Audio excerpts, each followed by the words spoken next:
1940, a year when France collapsed in 46 days. A year when the German war machine looked unstoppable. A year when every expert believed sabotage was nothing more than luck, chaos, or suicide.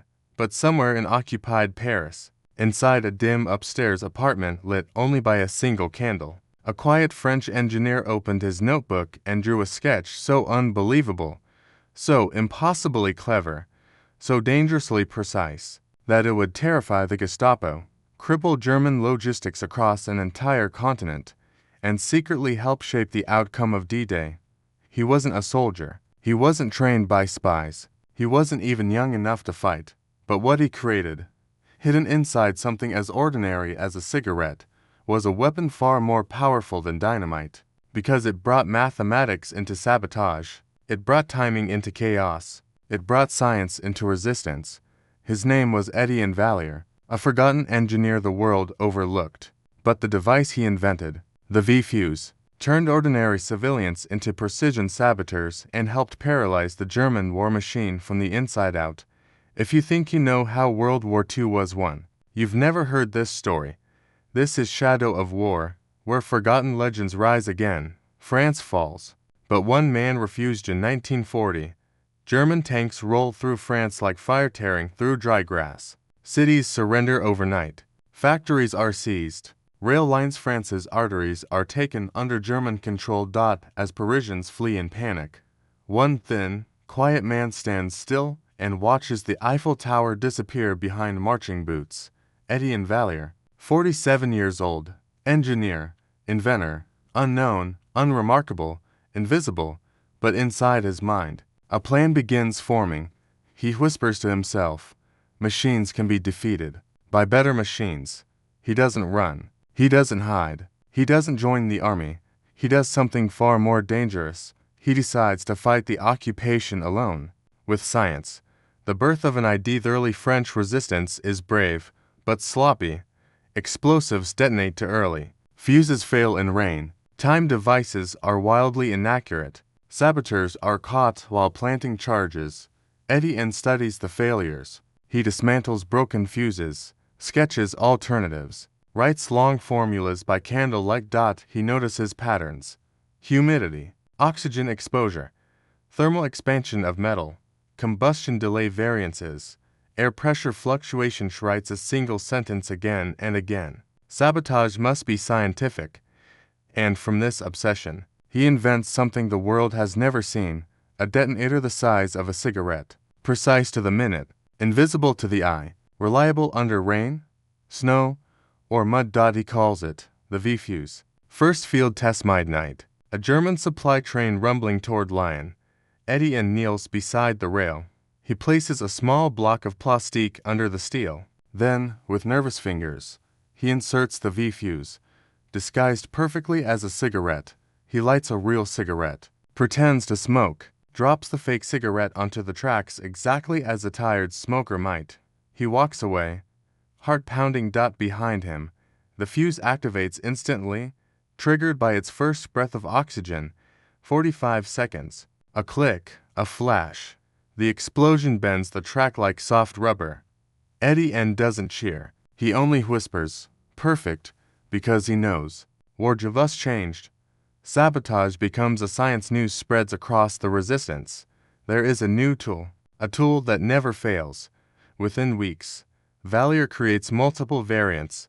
V-fuse standard 30 to 90 seconds delay. Works in all weather.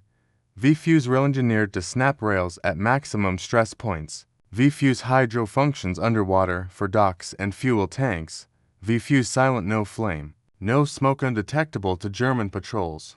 Resistance fighters are shocked. Never before has a detonator been predictable, portable, foolproof, impossible to detect, easy to hide. Sabotage, once a gamble, is now a formula. Operation Cigaretto: avoid Gestapo searches. Resistance fighters hide V-fuses in cigarette packs, wine corks, baguettes, bicycle handlebars, hollow lipstick tubes. Children's toys. German checkpoints stop them daily. Search pockets, find nothing. Yet every night, something explodes. Bridges, cargo trains, fuel depots. Ammo stores. The Germans begin calling the device Der Unsichtbare Franzose, the invisible French bomb. The Gestapo hunt begins. Intelligence is confused and frightened. Someone is designing a new kind of fuse.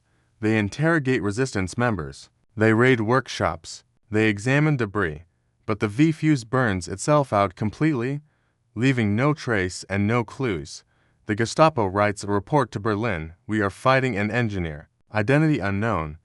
D-Day needs a miracle. The Allies prepare for the Normandy landings.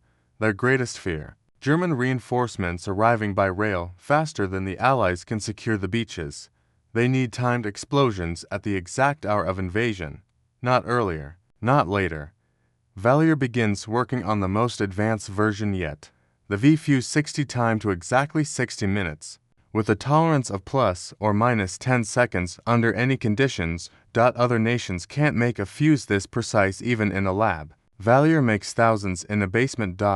He gives them to resistance networks across France. The night before D-Day, 5, 1944. France is quiet.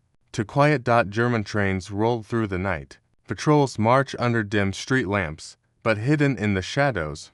Resistance fighters light cigarettes and drop them casually along rails, bridges, depots, tunnels. Tick, tick, tick. Hundreds of V-fuses activate silently across France. No German realizes the countdown to chaos has begun. The hour the rails deed at 3:12 a.m. As paratroopers drop over Normandy, France erupts. Not one explosion, not several. 113 sabotage detonations across France occur within the same 40-second window. Telegraph lines fail. Railways twist like spaghetti. Fuel depots ignite the night sky. German reinforcements freeze in place. Eisenhower later writes privately, "The French time detonator may have saved more Allied lives than any weapon we brought to Normandy." The ghost engineer after the war. Étienne Vallier refuses medals, refuses fame, refuses interviews. He quietly returns to repairing radios in a tiny Paris workshop. When a historian asks why he never sought recognition, he answers, "I created a tool. The heroes were the ones who used it." He dies in 1962, poor, unknown, uncelebrated, but his invention, the cigarette-sized V-fuse, played a silent role in liberating Europe, and for decades, the world never knew. Until now. This was the forgotten story of the inventor who turned ordinary cigarettes into weapons of precision. If you want more hidden legends of World War II, more inventions that changed the course of history, more stories the textbooks never told, like, subscribe, comment, V-Fuse Story. This is Shadow of War, where forgotten legends rise again.